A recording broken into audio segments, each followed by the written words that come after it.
A paz do nosso Salvador Yahshua é o Mashiach. Aqui quem vos fala é o irmão André do canal As Duas Casas de Israel Oficial. Como já dizia o Mashiach, quem tem ouvido para ouvir, que ouça. Eu quero estar lendo um texto aqui, rapidinho, em Mateus capítulo 16, versículo 13 em diante. Chegando em Yahshua, no território de Cesareia de Filipe, perguntou aos seus discípulos: Quem diz aos homens ser o filho do homem? Disseram-lhe: Uns afirmam que é João Batista, outros que é Elias, outros ainda que é Jeremias ou um dos profetas. Então lhe perguntou: E vós, quem diz que eu sou? Simão Pedro, respondendo, disse: Tu és ungido, o Filho do Criador vivo. Yahshua respondeu e disse: Bem-aventurado és tu, Simão, filho de Jonas, porque não foi carne ou sangue que te revelaram isso, e sim meu Pai, que está no céu. Também te digo que tu és Pedro, e sobre esta pedra eu edificarei a minha igreja, e as portas do inferno nunca prevalecerá contra ela. Amado, o que a gente ouve, né, nesses últimos dias sempre é: todos os caminhos levam a Deus. Todos os caminhos levam à salvação. Todas as igrejas, os templos levantados por mão de homem, são do Criador. E é sempre isso que a gente ouve. A gente ouve tanta coisa, tanta asneira. E se as pessoas pegar ao pé das escrituras, como diz algumas pessoas, né? E buscar o pé da letra, dentro da profecia, dentro do espírito de profecia, a gente vê que não é nada disso. Primeiro, existe dois caminhos: o caminho da salvação e o caminho da perdição. Existe a luz e existe as trevas. Existe o mal e existe o bem. É só isso, irmão, que existe. Então, daí a gente vê a importância que nós temos que ter de estudar a palavra do Criador. Porque quando Cristo chega em Cesareia de Filipe, faz aquela pergunta para com seus discípulos, ele estava discipulando eles ali de forma maravilhosa, e ele diz: Quem os homens diz que eu sou? Aí uns: É Elias, é João Batista, é Jeremias ou algum dos profetas, né? Aí ele diz: E vocês, ou para vós, quem eu sou? Ou o que vocês diz que eu sou? Quem eu sou para vocês? Simão diz: Tu és ungido, o filho do Criador vivo. Yahshua respondeu e diz: Bem-aventurado é tu, Simão Major, filho de Jona, porque não foi carne ou sangue que te revelaram isso. Estou usando aqui a Bíblia. Deixa eu dar uma olhada aqui. Eu estou usando aqui a Bíblia de Jerusalém. Então ele diz: Bem-aventurado é tu, Simão, filho de Jona, porque não foi carne ou sangue que te revelaram isso, senão meu Pai, que está no céu. Também te digo que tu és Pedro, e sobre esta pedra edificarei a minha igreja, e as portas do inferno não prevalecerá contra ela. Então muita da gente às vezes diz: mas Cristo não mostrou a igreja. Cristo mostrou a igreja. Essa igreja aqui que ele está falando é a igreja formada de pessoas que acreditam nele, que crê na sua mensagem, que acredita que ele ressurgiu dentre os mortos, que acredita que ele está no santuário celestial, intercedendo por nós, intercedendo pelo mundo, não querendo que o homem se perca, mas que todos venham a ter a salvação. Essa é a igreja. Essa igreja, ela é santuário do Criador. Ela é santuário do Espírito Santo. O próprio Espírito Santo, ele é o Criador. A Bíblia diz que em 2 a Coríntios, capítulo 5, que o Espírito do Pai, quer dizer, o Pai estava no Filho reconciliando consigo mesmo o mundo. O Pai em Espírito no Filho. Então, a gente vê que esse santuário, nosso corpo, é o santuário do Criador. É o santuário do Espírito Santo do Criador. Então, a igreja do Mashiach, ele deixou chave. A igreja é formada de pessoas que acreditam, pessoas de fé. Ah, mas alguém quer estar dentro de uma religião. Ah, eu quero pertencer a uma religião.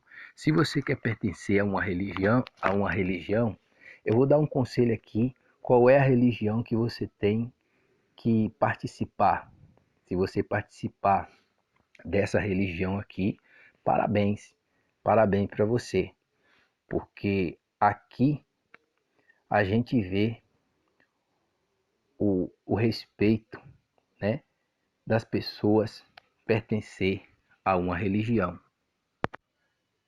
A gente vê aqui em Tiago, capítulo de número 1, versículo de número 27.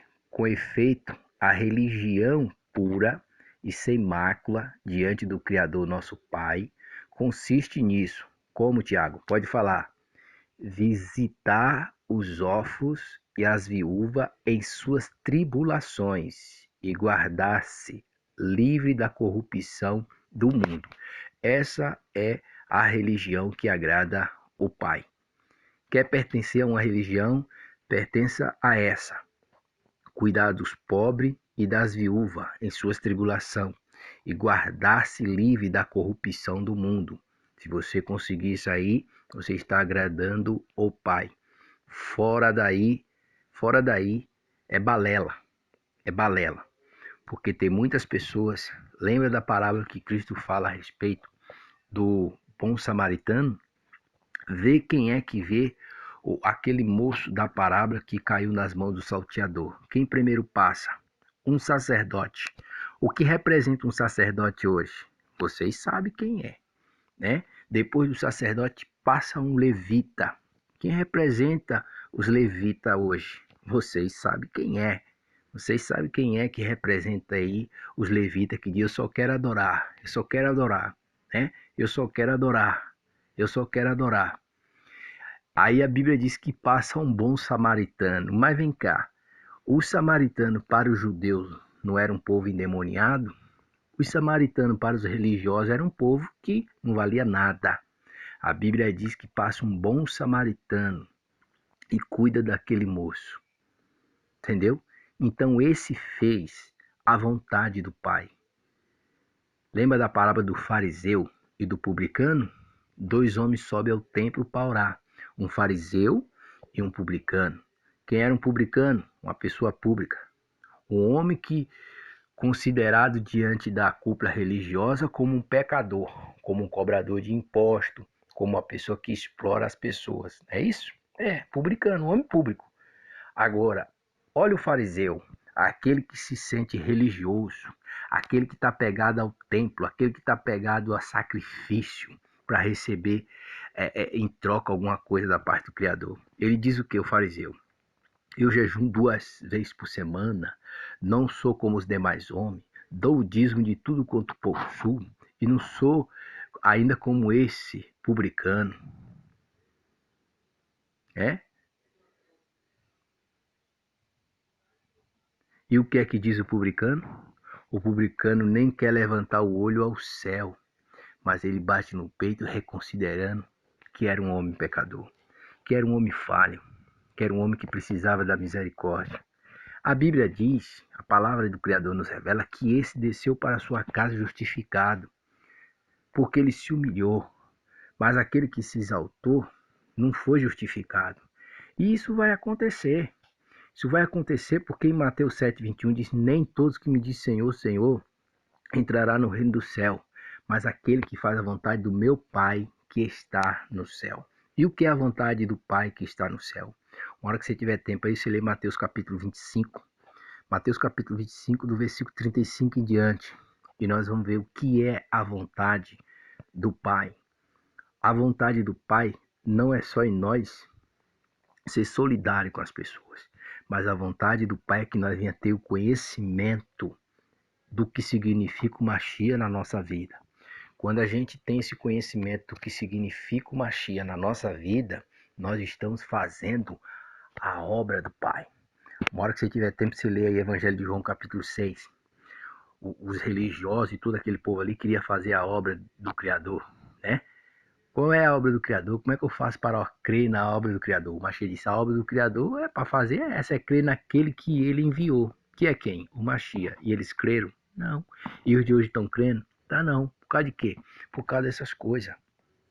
Entendeu? Então Cristo diz, deixa bem claro, sobre esta pedra eu edifico a minha igreja, e as portas do inferno não prevalecerá contra ela.